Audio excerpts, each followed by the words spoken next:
Welcome to PCM all solution. तो आज की इस वीडियो में हम पढ़ने वाले हैं रसायन विज्ञान। रसायन विज्ञान का हम पेपर को सॉल्व करेंगे। ये 2024 में आया हुआ प्रश्न है और यहाँ से हम देखेंगे कि इसका जो पूर्णांक होता है ये 70 नंबर का होता है। प्रैक्टिकल में 30 नंबर मिलते हैं। समय की बात करें तो समय है हमारा 3 घंटे 15 मिनट का। समय 3 घंटे 15 मिनट का है। यहाँ पे कुछ निर्देश दिया रहता है जिसको पढ़ना होता है। तो यहाँ पे देखेंगे प्रारंभ के 15 मिनट परीक्षार्थियों को प्रश्न पत्र पढ़ने के लिए निर्धारित की है। और भी बहुत सारे इंस्ट्रक्शन हैं जो आप पढ़ सकते हैं। तो एक एक क्वेश्चन को हम सॉल्व करेंगे। तो यहाँ से हम सबसे पहले हम देखेंगे बहुविकल्पी प्रश्न। बहुविकल्पी प्रश्न को हम सॉल्व करेंगे। तो यहाँ पे हम देखेंगे, अब बोला गया है यहाँ पे पहला नंबर का क्वेश्चन हमारा पहला नंबर है। इसमें क नंबर हमारा दिया गया है 180 ग्राम जल में मोलों की संख्या है। तो 180 ग्राम जल में मोलों की संख्या है तो हम देखेंगे N बराबर W/M। तो W हमारा 180 ग्राम दिया है और M निकालेंगे। जल का अणुभार 18 होता है क्योंकि H2O होता है जल में। तो H2O में हम देखेंगे कि यहाँ पे इसको निकालेंगे तो ये 18 आ जाएगा। 16 2 18। तो यहाँ पे लिखेंगे 18। 18 से 18 कट जाएगा, कितना आ जाएगा 10। अब हम देखेंगे ये हमारा कौन सा आंसर है, चौथा नंबर आंसर हो जाएगा। अब यहाँ से देखेंगे सेकेंड नंबर हम क्वेश्चन देखेंगे। सेकेंड नंबर हमारा क्वेश्चन है रो की SI इकाई है ओम मीटर। ओम यहाँ पे प्रति मीटर, यहाँ पे ओम इनवर्स सेंटीमीटर इनवर्स। तो ये हमारा आंसर हो जाएगा यहाँ पे ओम मीटर। थर्ड नंबर हम देखेंगे यहाँ पे ग द्वितीय कोटि अभिक्रिया के वेग स्थिरांक की इकाई है। वेग स्थिरांक लीटर प्रति मोल सेकेंड, मोल प्रति सेकेंड, लीटर प्रति सेकेंड, लीटर मोल प्रति सेकेंड। तो ये हमारा द्वितीय कोटि अभिक्रिया के वेग स्थिरांक की इकाई है। तो ये हमारा है लीटर प्रति मोल सेकेंड। अब उसके बाद देखेंगे घ नंबर में Cr(C2O4) थ्राइस पावर -3 क्रोमियम का समन्वय संख्या है। ए हम फर्स्ट देखेंगे यहाँ पर 0, सेकेंड देखेंगे 1, थर्ड देखेंगे हम 2 और यहाँ पर देखेंगे 4 में थर्ड। तो समन्वय संख्या हमारा कितना है, थर्ड है। तो ये ऑप्शन कौन सा सही होगा, 4। RMgX तथा जल की अभिक्रिया से बनता है। जैसे RMgX ग्रिग्नार्ड अभिकर्मक, ये क्या होगा कि जल से अभिक्रिया करेगा। तो यहाँ से हमारा देखेंगे पहला है RR, सेकेंड है RH, थर्ड हमारा है RX और यहाँ पे देखेंगे 4 हमारा है ROH। तो यहाँ पे हमारा बनेगा जो यहाँ से R और R क्या बनता है, R और R। यहाँ पे फर्स्ट हमारा आंसर सही हो जाएगा। 4 नंबर देखेंगे सेकेंड डिग्री एमीन है। अब देखेंगे फर्स्ट डिग्री एमीन में क्या होना चाहिए, 2 हाइड्रोजन। सेकेंड डिग्री में होना चाहिए 1 हाइड्रोजन। थर्ड डिग्री में 1 भी हाइड्रोजन नहीं होता है। तो अब देखेंगे इसमें सेकेंड डिग्री हाइड्रोजन। तो ये देखेंगे फर्स्ट, यहाँ पे ये हमारा अमोनिया है, ये फर्स्ट डिग्री है। और यहाँ पे देखेंगे हमारा क्या है, ये थर्ड डिग्री है, थर्ड डिग्री, ये हमारा सेकेंड डिग्री है। तो ये हमारा थर्ड ऑप्शन सही हो जाएगा। यानी च का कौन सा ऑप्शन हो जाएगा, यहाँ पे थर्ड वाले ऑप्शन सही हो जाएगा। अब हम देखेंगे यहाँ पे second number question. Second number हमारा क्वेश्चन क्या बोला है, क मोलरता तथा मोललता में उदाहरण देते हुए विभेद कीजिए। तो ये हमारा प्रश्न है। ये है 2 नंबर के प्रश्न आते हैं यहाँ से। सबसे पहले हम यहाँ पर देखेंगे मोलरता। किसी विलयन के 1 लीटर में घुलित विलेय के मोलों की संख्या को उस विलयन की मोलरता कहते हैं। मोलरता M बराबर विलेय के मोलों की संख्या वटा विलयन का आयतन लीटर में। तो ये कुछ उदाहरण रहे यहाँ पे मोलरता का। अब यहाँ से देखेंगे मोललता। किसी विलायक के 1 kg में उपस्थित विलेय पदार्थ के मोलों की संख्या उस विलयन की मोललता कहलाती है। मोललता बराबर विलेय के मोलों की संख्या बटा के विलायक का द्रव्यमान kg में। तो ये रहा इसके कुछ उदाहरण और डिफिनीशन, ये रहे दोनों के अंतर। तो ये हमारा सेकेंड नंबर क्वेश्चन का कर रहा। अब यहाँ से हम देखेंगे ख नंबर क्वेश्चन देखेंगे दूसरे का। क्या फेरिक आयन द्वारा ब्रोमाइड आयन का ब्रोमीन में ऑक्सीकरण संभव है। अब दोस्तों ये रहा प्रश्न। अब यहाँ पे दिया है ये कुछ रिएक्शन। अब देखेंगे ये हमारा 2 नंबर का प्रश्न आता है, यहाँ से 2 नंबर से आता है। अब इसमें हम देखेंगे कि फेरिक आयन द्वारा ब्रोमाइड आयन की जो ब्रोमीन में ऑक्सीकरण संभव है, तो ये नहीं संभव है। क्योंकि जब हम जानते हैं कि E0 सेल जो होता है, E0 सेल ये हमारा क्या होना चाहिए, हमेशा धनात्मक होना चाहिए। जैसे हम इसको हल करेंगे तो यहाँ पे E0 सेल क्या आता है, माइनस आता है, इसीलिए ये क्या हो जाएगा कि यहाँ से ऑक्सीकरण संभव नहीं होगा। अब यहाँ पे देखेंगे हमारा दिया है 2Br माइनस, अब इसको लिख सकते हैं Br2 + 2 इलेक्ट्रॉन, तो E0 - 1.09 वोल्ट यहाँ पे ये दिया है। और हम यहाँ पे इसको सॉल्व करेंगे तो ये हमारा आया है E0 0.77, यहाँ से ये देख सकते हैं 1 भी कर सकते हैं। अब इसको हल करेंगे तो ये आ जाएगा 2Fe + 3, यहाँ पे 2Br माइनस, फिर ये हो जाएगा 2Fe + 2 और यहाँ पे Br2, और E0 को यहाँ पे करेंगे, इसको सॉल्व करेंगे तो ये आ जाएगा -0.32 वोल्ट। यानी हम देख सकते हैं जो E0 का जो वैल्यू आया है वो क्या आया हमारा यहाँ पे माइनस में आया है। तो ये संभव नहीं हो पाएगा, क्या होगा, संभव नहीं है ऑक्सीकरण, क्योंकि E0 के जो वैल्यू हो यहाँ पे क्या है, E0 बराबर -0.32 वोल्ट है। हमारा E0 की जो वैल्यू आना चाहिए, E0 सेल हम कह सकते हैं, तो वो कितना आना चाहिए, पॉजिटिव आना चाहिए, तब जाके ये संभव होगा। तो हमारा क्या हो जाएगा, यहाँ पे नहीं लिख सकते हैं। तो यहाँ पे हम क्या लिख सकते हैं, ऑक्सीकरण संभव है, तो हम यहाँ पे लिखेंगे नहीं संभव है, क्योंकि यहाँ पे माइनस करने पे क्या आ रहा है हमारा। अब यहाँ पे हम सेकेंड नंबर क्वेश्चन देखेंगे, सेकेंड नंबर का ग, किसी अभिक्रिया के वेग स्थिरांक को समझाइए। ये भी 2 नंबर का क्वेश्चन है। अब इसको हम देखेंगे, ये काफ़ी इंपॉर्टेंट है, 2 नंबर के। तो यहाँ से हम देखेंगे, यहाँ पे हम ग नंबर क्वेश्चन को देखेंगे, किसी अभिक्रिया के वेग स्थिरांक को समझाइए। यदि किसी रासायनिक अभिक्रिया के किसी क्षण अभिकारक का आणविक सांद्रण C, क्या है, आणविक सांद्रण C हो, तो उस समय अभिक्रिया का वेग dx/dt सांद्रण C के समानुपाती होता है। तो हम क्या लिख सकते हैं, dx/dt किसके समानुपाती, C के समानुपाती लिखेंगे। फिर इसको हम लिख सकते हैं dx/dt। अब इसके जैसे ही हम प्रोपोर्शनल हटाएंगे तो क्या हो जाएगा, कोई कांस्टेंट लगाएंगे C। अब हम जहाँ देखेंगे k हमारा क्या है, यहाँ पे देखेंगे k एक स्थिरांक है जिसे वेग स्थिरांक कहते हैं। k को क्या कहते हैं, वेग स्थिरांक कहते हैं। यदि हम यहाँ पे C बराबर हम देख लें, C बराबर 1 रख दें तो क्या हो जाएगा, यहाँ पे 1 रखेंगे तो यहाँ से जो वैल्यू आएगी हमारा कितना आ जाएगा, C की जगह 1, तो dx/dt = k आ जाएगा, dx/dt = k ये आ जाएगा। अब यहाँ पे हम देखेंगे, स्थिर ताप पर अभिकारक पदार्थों के इकाई सांद्रण पर होने वाले अभिक्रिया के वेग को वेग स्थिरांक कहते हैं। ये रहा डिफिनीशन। तो ये रहा हमारा जो किसी अभिक्रिया के वेग स्थिरांक को समझाइए। तो ये रहा कुछ इसके इम्पोर्टेंट पॉइंट्स। यहाँ पे घ नंबर प्रश्न देखेंगे, ये भी 2 नंबर का प्रश्न है। तो यहाँ पे देखेंगे सीरियम परमाणु क्रमांक 58 है कि यहाँ पे +3 तथा +4 ऑक्सीकरण अवस्था स्थायी क्यों होती है। तो यहाँ पे बताना है कि इसकी जो ऑक्सीकरण अवस्था क्या होती है, स्थायी क्यों होती है। तो यहाँ से हम देखेंगे इसको सॉल्व। अब यहाँ से हम देखेंगे सीरियम का क्या होता है, Ce परमाणु क्रमांक 58 होता है।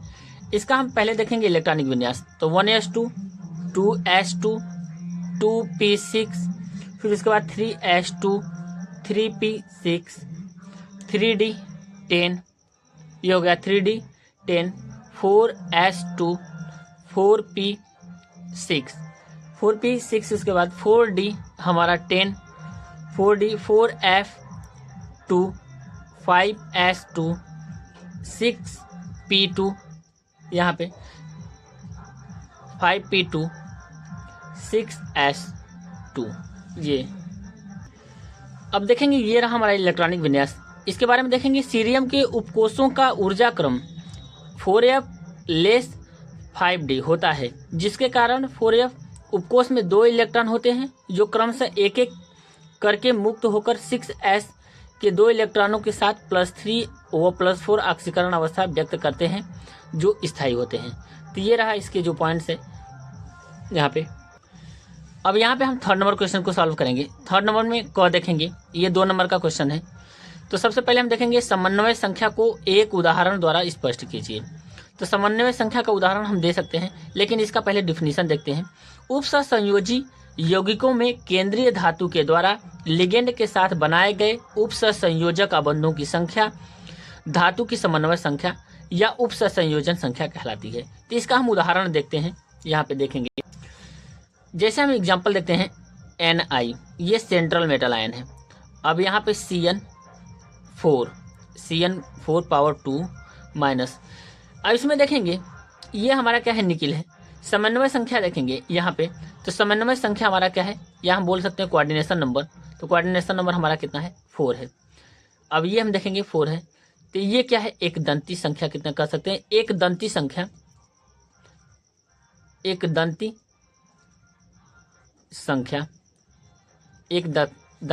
क्या है, मोनोडेंटेड जो है वो हमारा क्या है, 4 है। तो ये हमारा लिगेंड कितने हैं, 4।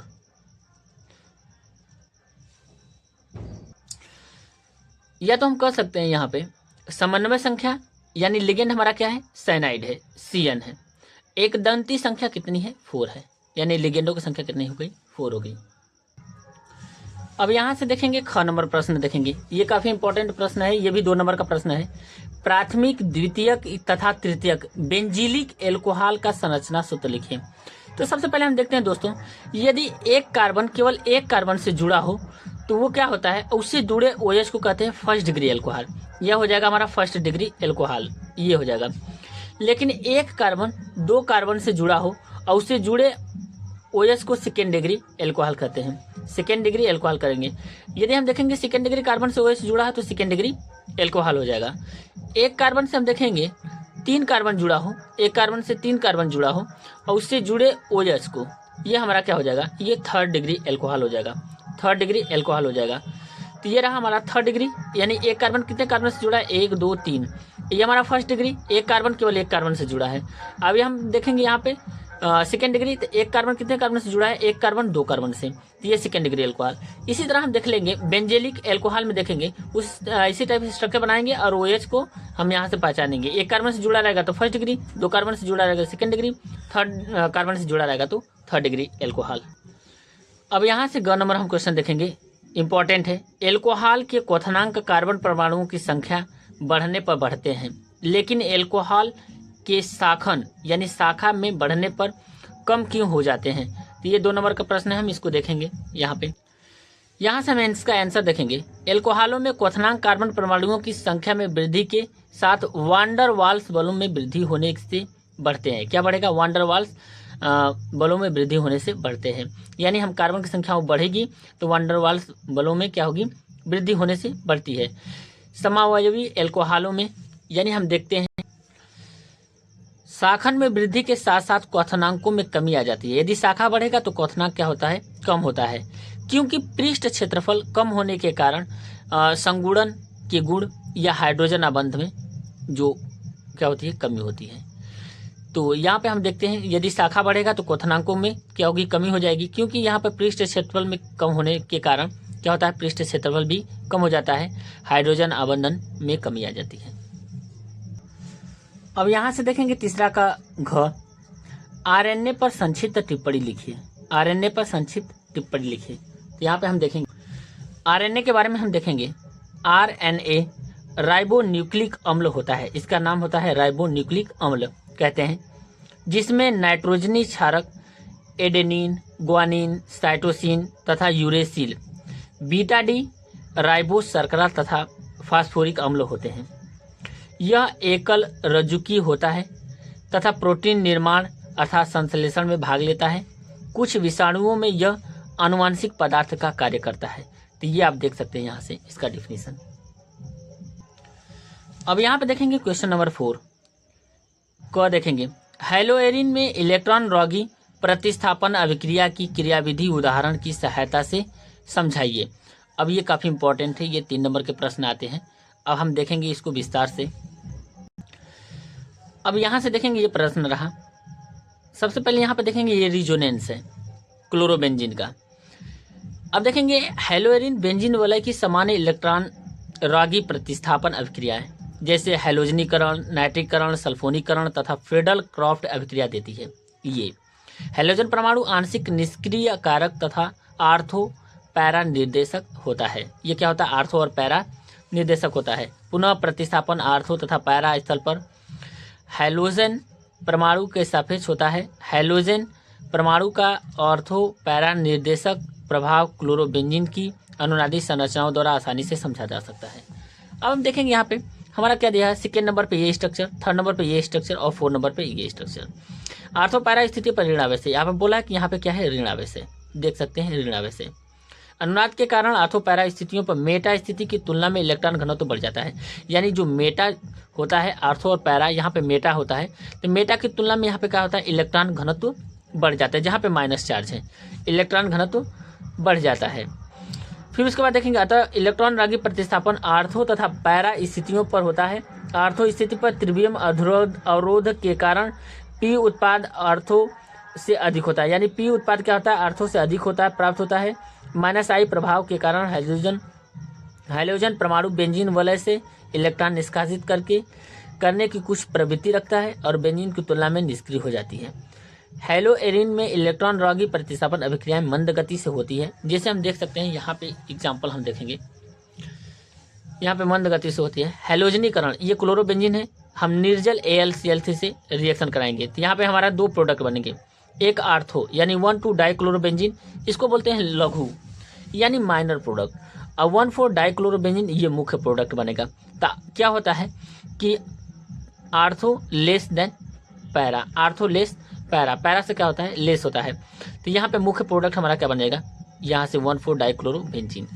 इसी प्रकार हम देखते हैं यहाँ पे नाइट्रीकरण करा के, तो नाइट्रीकरण में देखेंगे तो यहाँ पे क्लोरोबेंजीन का HNO3 के साथ हम सांद्र H2SO4 के साथ हम क्या करेंगे, इसको गर्म करेंगे, तो हम देखेंगे आर्थो पे हमारा क्या बनेगा, यहाँ पे 1,क्लोरो-2-नाइट्रोबेंजीन, देख सकते हैं ये हमारा क्या है, लघु है, और ये क्या हमारा मुख्य प्रोडक्ट यानी मेजर है, ये हमारा क्या है, माइनर है। तो 4-नाइट्रोबेंजीन। तो ये रहा इसके स्ट्रक्चर्स और कुछ पॉइंट्स जो काफ़ी इंपॉर्टेंट है। तो ये 3 नंबर के प्रश्न आते हैं इस टाइप के। अब इसका ख नंबर देखेंगे, ख नंबर हेलो एल्केन के विलोपन अभिक्रिया तथा प्रतिस्थापन अभिक्रिया में उदाहरण द्वारा स्पष्ट कीजिए। ये भी 3 नंबर का क्वेश्चन है, तो इस क्वेश्चन को भी सॉल्व हम करेंगे। तो यहाँ से हम आंसर देखेंगे, विलोपन अभिक्रिया। विलोपन अभिक्रिया तब होती है जब एक एल्किल हैलाइड को एल्कोहलीय KOH विलयन के साथ गर्म किया जाता है। हाइड्रोजन परमाणु का निराकरण बीटा कार्बन से तथा हैलोजन का निराकरण अल्फा कार्बन से, यानी हम देख सकते हैं यहाँ पे क्या होगा कि जो हैलोजन का बीटा कार्बन से तथा हैलोजन का निराकरण अल्फा कार्बन से होता है। इस अभिक्रिया का परिणाम स्वरूप एल्कीन का निर्माण होता है। अब यहाँ पे देखेंगे प्रतिस्थापन अभिक्रिया। तो हेलो एल्केन की प्रतिस्थापन अभिक्रिया में हैलाइड आयन अपने इलेक्ट्रॉन युग्म सहित प्रबल नाभिक रागी यानी न्यूक्लियोफाइल द्वारा प्रतिस्थापित हो जाता है। तो इसी पे हम देखेंगे, यहाँ से रिएक्शन करेंगे, इसको हम समझेंगे। तो सबसे पहले हम देखेंगे यहाँ पे हमारा क्या है, यहाँ पे देखेंगे तो ये है पोटेशियम हाइड्रोक्साइड। पोटेशियम हमारा क्या है, प्लस है, हाइड्रोक्साइड में देखेंगे OH क्या है, माइनस है। और फिर उसके बाद प्लस HC, यहाँ पे हाइड्रोजन क्या है, यहाँ पे हाइड्रोजन और यहाँ पे भी हाइड्रोजन। फिर दूसरा कार्बन हमारा यहाँ पे हाइड्रोजन और यहाँ पे हमारा क्या है, ब्रोमीन है और हाइड्रोजन। अब जैसे हम गर्म करेंगे यहाँ पे देखेंगे तो ये वाला हमारा क्या हो जाएगा, यहाँ से ये ब्रेक हो जाएगा और यहाँ पे ये हाइड्रोजन प्रतिस्थापित हो जाएगा यहाँ से, और ये हमारा क्या है, बीटा है। और OH हमारा यहाँ पे देखेंगे, यहाँ पे OH का हो जाएगा, यहाँ पे अटैक करेगा। और जैसे करेंगे तो यहाँ पे क्या हो जाएगा, डबल बॉन्ड का निर्माण होगा, यानी एल्कीन का यहाँ से क्या हो जाएगा, निर्माण हो जाएगा एल्कोहलिक KOH के प्रेजेंस में। तो यहाँ से बन गया। और फिर हमारा यहाँ पे बनेगा KBr और प्लस KOH बाहर हो जाएगा। तो यहाँ से आपने देखा है कि K प्लस OH माइनस में यहाँ से Br बाहर निकलेगा, तो यहाँ पे KBr बाहर निकल जाएगा, ये हाइड्रोजन यहाँ पे प्रतिस्थापित होगा और OH यहाँ से जुड़ जाएगा। तो यहाँ पे H2O जल क्या हो जाएगा, बाहर हो जाएगा, OH, यहाँ पे डबल बॉन्ड का निर्माण हो जाएगा। देखेंगे एल्कीन बना, H2O बाहर हो गया। अब यहाँ से हम समझ सकते हैं, जैसे हम देख सकते हैं न्यूक्लियोफाइल, न्यूक्लियोफाइल में हम देख सकते हैं RH, ये हमारा है, तो ये हमारे इस पे जाएगा, तो ये हो जाएगा डेल्टा माइनस, ये हो जाएगा डेल्टा प्लस। और न्यूक्लियोफाइल हमारा कहाँ पे अटैक करेगा, यहाँ पे अटैक कर देगा। तो यहाँ से हमारा बनेगा RNU और प्लस X क्या हो जाएगा, बाहर हो जाएगा। इसी प्रकार हम देखते हैं CH3CH2Br KOH के साथ करेंगे, तो यहाँ पे हमारा KBr बाहर हो जाएगा और यहाँ से क्या हो जाएगा, OH एल्कोहल का निर्माण हो जाएगा। अब यहाँ से हम देखेंगे प्रश्न नंबर ग का, फिनाल को निम्नलिखित से प्राप्त करने की क्रिया का रासायनिक समीकरण लिखिए। जैसे हम यहाँ पे देखेंगे क्लोरोबेंजीन से हमको क्या बना प्राप्त करना है, फिनॉल प्राप्त करना है। ये काफ़ी इंपॉर्टेंट है। तो यहाँ पे हम लिखेंगे क्लोरोबेंजीन से फिनॉल। तो यहाँ से हम स्ट्रक्चर देखेंगे। पहले हमको पता होना चाहिए क्लोरोबेंजीन। क्लोरोबेंजीन का यहाँ से देखेंगे तो ये हमारा स्ट्रक्चर रहा Cl, और इसको हम कराएंगे सोडियम हाइड्रोक्साइड के साथ। सोडियम हाइड्रोक्साइड के साथ कराएंगे 623 केल्विन, और यहाँ पे 320 एटीएम, यहाँ पे 320 एटीएम के साथ कराएंगे। तो यहाँ पे हमारा बनेगा सोडियम फिनॉक्साइड। यहाँ पे हमारा क्या प्राप्त हो जाएगा, सोडियम फिनॉक्साइड। ये हमारा प्राप्त हो जाएगा O minus Na plus, O minus Na plus बनेगा। ये रहा हमारा सोडियम फिनॉक्साइड। अब सोडियम फिनॉक्साइड का हम कराएंगे HCl से रिएक्शन। तो जैसे हम कराएंगे तो NaCl बाहर निकल जाएगा, यहाँ से हमारा प्राप्त हो जाएगा, यहाँ से हमारा क्या प्राप्त हो जाएगा, OH। यहाँ से देखिए हमारा फिनॉल प्राप्त हो गया। तो ये रहा क्लोरोबेंजीन से फिनॉल। पहले NaOH से कराएंगे तो हमारा बनेगा सोडियम फिनॉक्साइड। तो यहाँ पे लिख सकते हैं सोडियम फिनॉक्साइड। ये रहा सोडियम फिनॉक्साइड। अब इसको हम HCl से कराएंगे तो ये हमारा फिनॉल प्राप्त हो जाएगा, सोडियम क्लोराइड बाहर निकल जाएगा। तो ये रहा क्लोरोबेंजीन से फिनॉल। अब यहाँ पे देखेंगे पहला हमारा हो गया। सेकेंड नंबर देखेंगे एनिलीन से हमको क्या बनाना है, फिनॉल। एनिलीन से हमको फिनॉल बनाना है। तो एनिलीन का हमको स्ट्रक्चर सबसे पहले पता होना चाहिए कि एनिलीन का स्ट्रक्चर यहाँ से होता है C6H5NH2, ये होता है, या हम NH2 यहाँ पे बेंजीन रिंग के ऊपर लिखेंगे। फिर उसके बाद हम कराएंगे यहाँ पे NaNO2 प्लस HCl 273 से कितना, 278 केल्विन पे, 273 से 278 केल्विन पर कराएंगे। तो ये हमारा बनेगा डाई एजोनियम लवण। तो यानी यहाँ पे हम लिख सकते हैं ये हमारा क्या प्राप्त होगा, डाई एजोनियम लवण प्राप्त होगा। तो ये प्राप्त हो गया N2Cl। अब डाई एजोनियम लवण का हम क्या करेंगे, H2O के साथ गर्म करेंगे। जैसे H2O के साथ गर्म करेंगे तो N2 गैस बाहर निकल जाएगा और HCl बाहर निकल जाएगा। यहाँ पे फिनाल का क्या हो जाएगा, निर्माण हो जाएगा। तो यहाँ पे हमारा क्या हो जाएगा, फिनाल का निर्माण होगा। और यहाँ से हमारा क्या बनेगा, OH, यहाँ पे OH बनेगा फिनाल, और N2 गैस अब प्लस HCl गैस क्या हो जाएगा, यहाँ से बाहर हो जाएगा। तो ये रहा हमारा एनिलीन से फिनॉल बनाने का।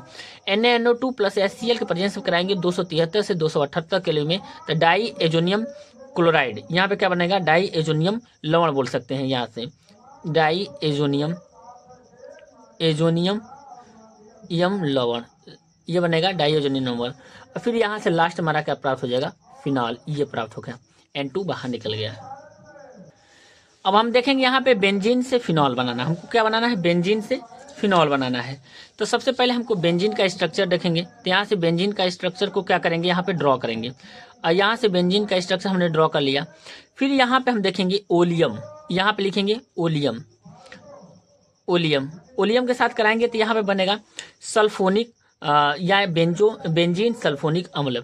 यहाँ पे क्या प्राप्त हो जाएगा, बेंजीन सल्फोनिक अम्ल, ये प्राप्त हो जाएगा बेंजीन सल्फोनिक SO3H। अब इसके बाद हम इसको कराएंगे NaOH के साथ, सोडियम हाइड्रोक्साइड के साथ हम क्या करेंगे, गर्म करेंगे। जैसे सोडियम हाइड्रोक्साइड के साथ गर्म करेंगे तो ये हमारा बनेगा सोडियम फिनॉक्साइड। यहाँ से हमारा प्राप्त हो जाएगा सोडियम फिनॉक्साइड ONA। अब इसके बाद हम क्या कराएंगे, यहाँ से H प्लस हाइड्रोजन के साथ रिएक्शन कराएंगे तो ये हमारा प्राप्त हो जाएगा फिनॉल। तो यहाँ से हमारा प्राप्त हो जाएगा फिनॉल। ये रहा स्ट्रक्चर फिनाल का। यहाँ से यहाँ पे क्या प्राप्त हो गया, OH, ये फिनाल प्राप्त हो गया। जैसे हम देखेंगे बेंजीन का ओलियम से रिएक्शन कराएंगे तो ये हमारा क्या बनेगा, बेंजीन सल्फोनिक अम्ल। क्या बनेगा, बेंजीन सल्फोनिक अम्ल।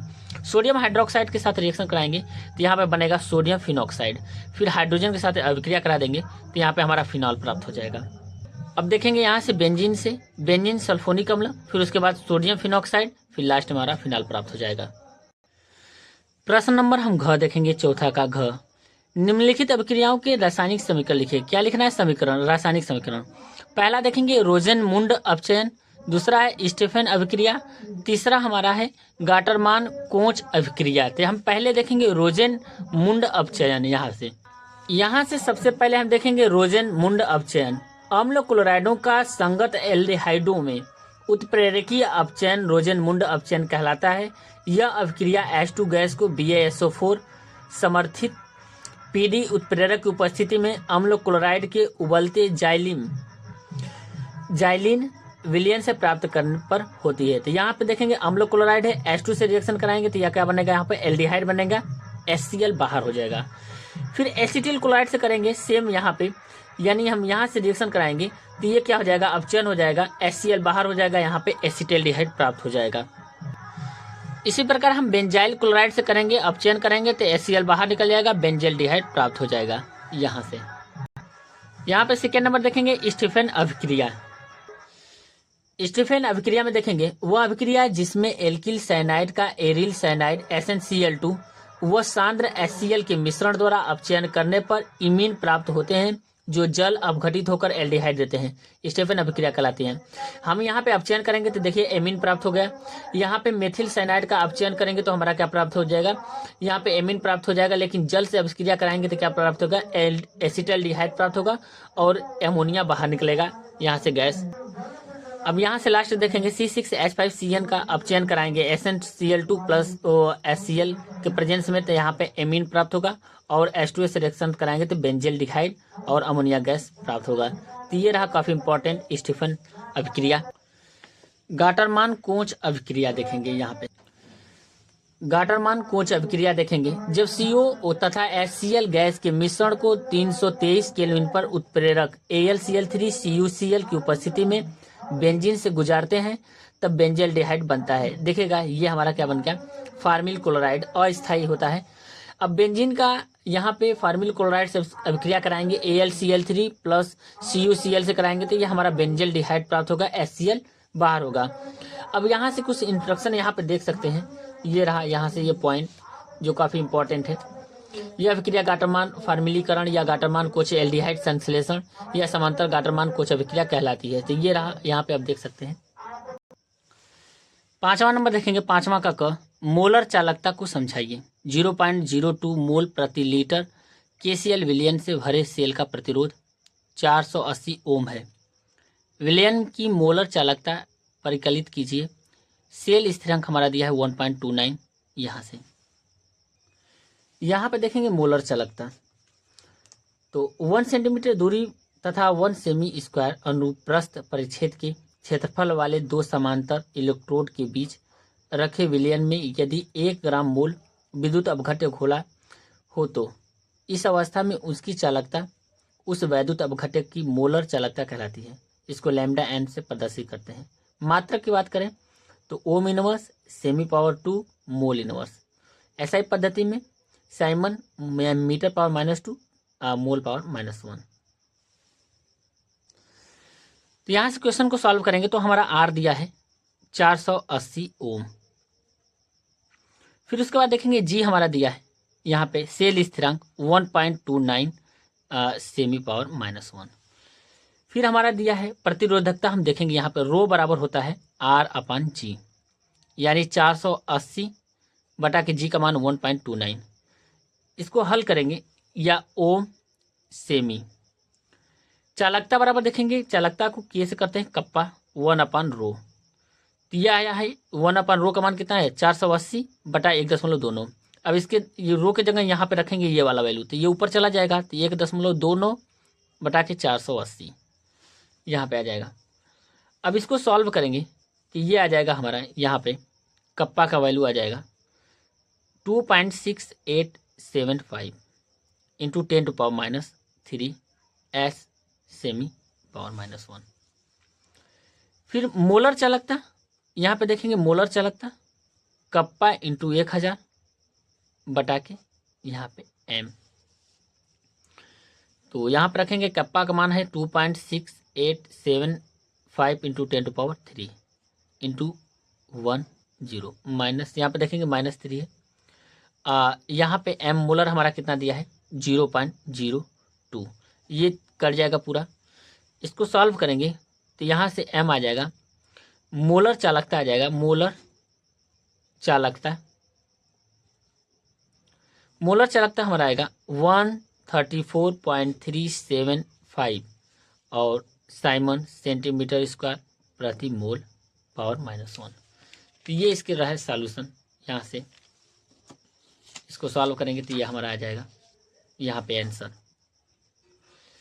तो यहाँ से एक सूत्र हम यहाँ पे देखेंगे पहला, दूसरा सूत्र हम यहाँ पे देखेंगे और तीसरा सूत्र यहाँ पे देखेंगे, तब यहाँ से हमारा क्या निकल जाएगा, मोलर चालकता। यहाँ पे हम ग नंबर क्वेश्चन देखेंगे। प्रथम कोटि अभिक्रिया को समझाइए। प्रथम कोटि की एक अभिक्रिया के लिए वेग स्थिरांक के का मान यहाँ पे इतना दिया है, अभिक्रिया के अर्ध आयु काल की गणना कीजिए। तो प्रथम कोटि अभिक्रिया को समझाइए। हम प्रथम कोटि की अभिक्रिया को हम यहाँ पे देखेंगे कि इसका जो डेरिवेशन होता है तो उसको हम देख सकते हैं। यहाँ से हम पहले क्वेश्चन को सॉल्व करेंगे। तो यहाँ से देखेंगे हमारा दिया है के बराबर 5.5 इंटू 10⁻⁻14 प्रति सेकेंड, ये दिया है। फिर उसके बाद देखेंगे प्रथम कोटि अभिक्रिया के लिए, प्रथम कोटि अभिक्रिया के लिए अब सूत्र होता है प्रथम कोटि अभिक्रिया के लिए हाफ अर्ध आयु काल, हमें यहाँ पे दिया है। देखेंगे अर्ध आयु काल की गणना कीजिए। तो हाफ बराबर होता है 0.693 अपान यहाँ से के, ये फार्मूला होता है। इसी फार्मूले पे इसको सॉल्व करेंगे। 0.693 अपान के का मान हमारा है 5.5 इंटू 10⁻⁻14। इसको सॉल्व करेंगे तो यहाँ पे हमारा फाइनल आंसर आ जाएगा 1.26 इंटू 10⁻13। यहाँ से हमारा आ जाएगा टी हाफ, यानी टी हाफ आ जाएगा और सेकेंड, समय का मात्रक सेकेंड होता है। तो ये अर्ध आयु काल के लिए था। ये यहाँ से फॉर्मूला रहा अर्ध आयु काल का। तो के दिया है, हमने के का मान रखा और यहाँ से वैल्यू को फाइंड कर दिया। यहाँ पे हमको निकालना है। यहाँ पे प्रथम कोटि अभिक्रिया आप देख सकते हैं। अब यहाँ पे हम देखेंगे प्रश्न हमारा क्या है, ग का लैंथेनॉइड आकुंचन की स्पष्ट रूप से व्याख्या कीजिए तथा कारण बताइए कि संक्रमण तत्वों के अनेक यौगिक रंगीन क्यों होते हैं। तो यहाँ से हम आंसर देखेंगे। तो यहाँ से आप देख सकते हैं लैंथेनॉइड आकुंचन, लैंथेनम से ल्यूटीशियम। तो यहाँ से आप देख सकते हैं ये इसका आंसर रहा। काफ़ी लंबा आंसर है यहाँ पे।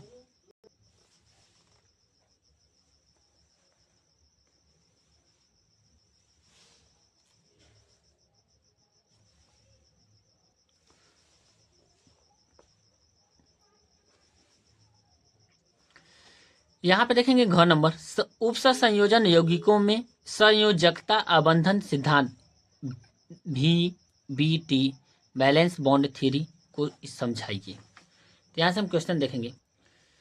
यहाँ से आप देख सकते हैं संयोजकता आबंध सिद्धांत यहाँ पे। तो ये कुछ इंपॉर्टेंट पॉइंट है, आप पढ़ सकते हैं और यहाँ से आंसर देख सकते हैं और इसके एग्जाम्पल्स भी हम देखेंगे।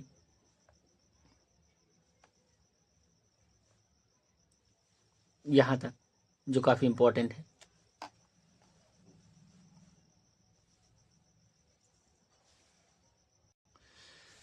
प्रश्न नंबर हम 6 देखेंगे। क राउल्ट के नियम की परिभाषा लिखिए। इस नियम के आधार पर विलेय के मोलर द्रव्यमान को परिकलित करने का व्यंजक प्राप्त कीजिए। तो ये 5 नंबर का क्वेश्चन है और 5 नंबर का हम क्वेश्चन का आंसर देखेंगे। अब यहाँ से देखेंगे राउल्ट का नियम, तो ये रहा इसका आंसर। यहाँ पे आप देख सकते हैं राउल्ट के नियम का ये पूरा यहाँ पे। फिर यहाँ से इसका डेरिवेशन देख सकते हैं।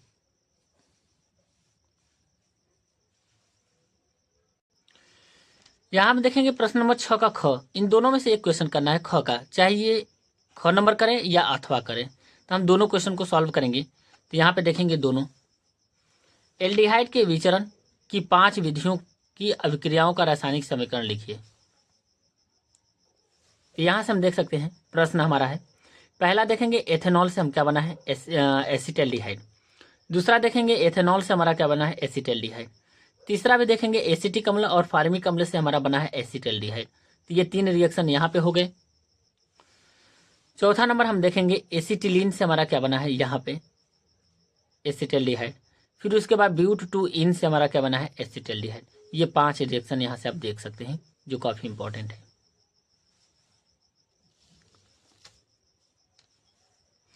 अथवा वाला क्वेश्चन देखेंगे, एल्डिहाइड तथा कीटोन में नाभिकरागी योगज अभिक्रियाओं की क्रियाविधि एक उदाहरण द्वारा समझाइए। एल्डोल संघनन तथा क्रॉस एल्डोल संघनन की अभिक्रिया का रासायनिक समीकरण लिखिए। तो ये भी 5 नंबर का क्वेश्चन है, इसको भी देखेंगे। नाभिक रागी योगज अभिक्रिया की क्रियाविधि। तो यहाँ से आप देख सकते हैं ये आंसर।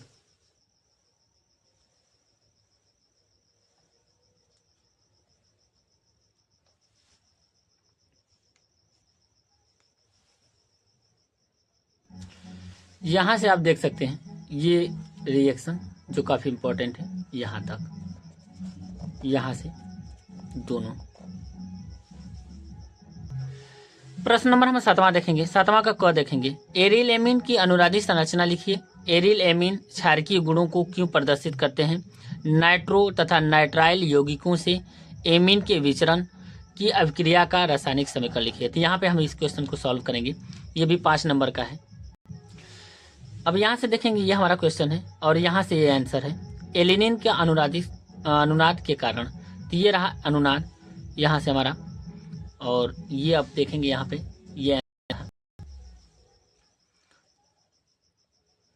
ये देख सकते हैं ये 5 नंबर का क्वेश्चन है।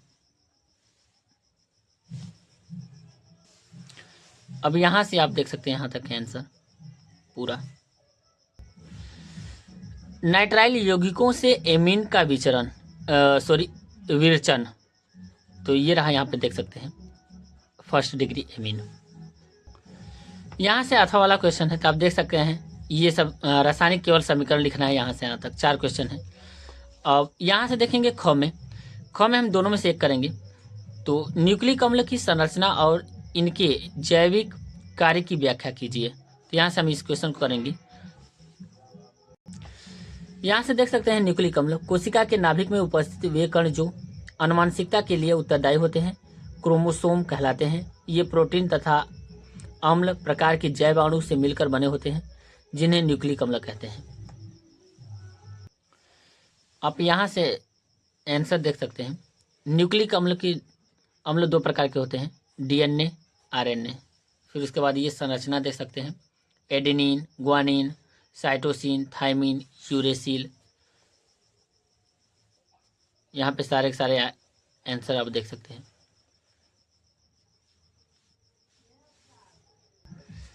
ये रहे इम्पोर्टेंट पेपर जो आपके लिए बहुत ज़्यादा हेल्पफुल रहे।